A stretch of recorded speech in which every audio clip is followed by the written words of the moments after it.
Today we're going to show you how to perform a dissection that exposes the spinal cord so you can access the cells in the spinal cord to record from them. So we're going to start off by paralyzing the fish. And to do that, we need to remove as much of the E3 solution as possible so that it doesn't dilute whatever paralyzing solution that you're using. And this can either be alpha bungarotoxin or formamide. So we'll be using formamide for this dissection. Now, you don't need a lot of the solution, so just enough to cover the animal. So this is especially true for alpha bungarotoxin because it's expensive and you don't want to use too much of it, that it goes to waste. Yeah, and for alpha bungarotoxin, sometimes we even reuse it. So after we paralyze one fish, we'll suck up the bungarotoxin solution and then reuse it for our next preparation.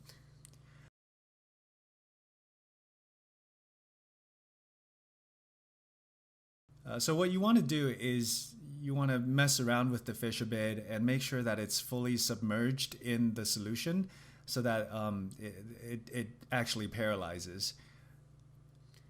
Yeah, and also by lightly touching the fish with your forceps, it will create some cracks on its skin and it will make the paralyzing process faster. Yeah, so we usually let them stay in the formamide for around 3 minutes, but it's really up to the fish. Some fish take much longer, so you just need to keep an eye on the fish and see if it's still moving around, and tap the dish or tap the fish and see if it's fully paralyzed. You really want to get it to be almost completely fully paralyzed, because once you start patching and if it moves around, then you're going to lose the cell. Yeah, but at the same time, you also don't want to leave it in either the bungarotoxin or formamide for too long, because the health condition for the fish will deteriorate. Yeah, and it'll just die and you'll get nothing.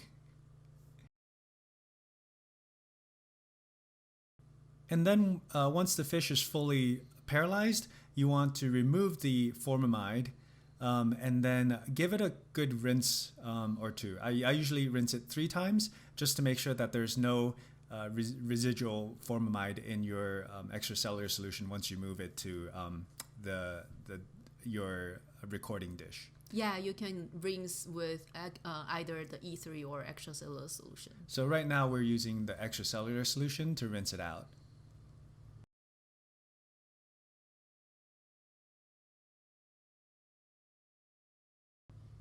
So again, just put the extracellular solution in and then remove as much as possible, and then do this a couple times just to give it a good rinse. Yeah, because you don't want any remaining bungarotoxin solution or formamide in your recording solution.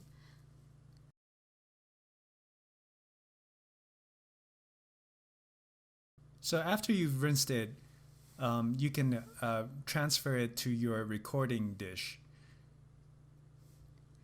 So this is a Silguard coded recording dish that we made, and you can see that there are 2 electrical wires that we embedded into the Silguard that we use to zap the fish to elicit swimming behaviors.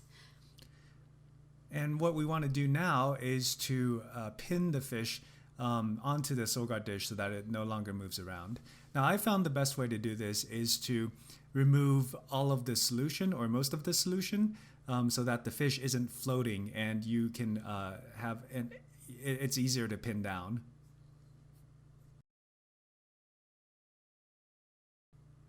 And the way that I like to do it is 1 pin through the mouth of the fish and 1 pin through the very tip of the tail.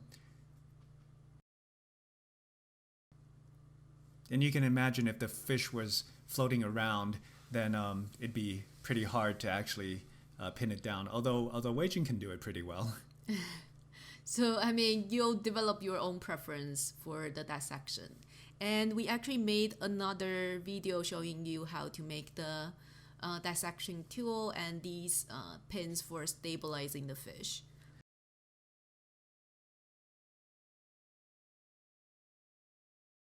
So here I'm adding some solution, and the fish is not where I want it to be, and I'm going to move the fish to where the stimulating electrode is. So here you can see pretty well where the stimulating electrodes are. Those two wires, those are the stimulating electrodes. And for this dissection, I am going to move the fish to the fish's tail to the stimulating electrode. And just repositioning the fish so that a good portion of the tail is in contact with the stimulating electrode. Now obviously you can flip it around so that the head of the fish is in contact with the stimulating electrode. It just depends on what kind of dissection you want to do.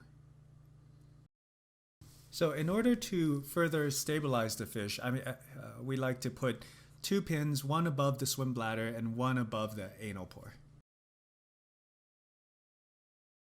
These pins are going through the notochord, and that's slightly below the spinal cord.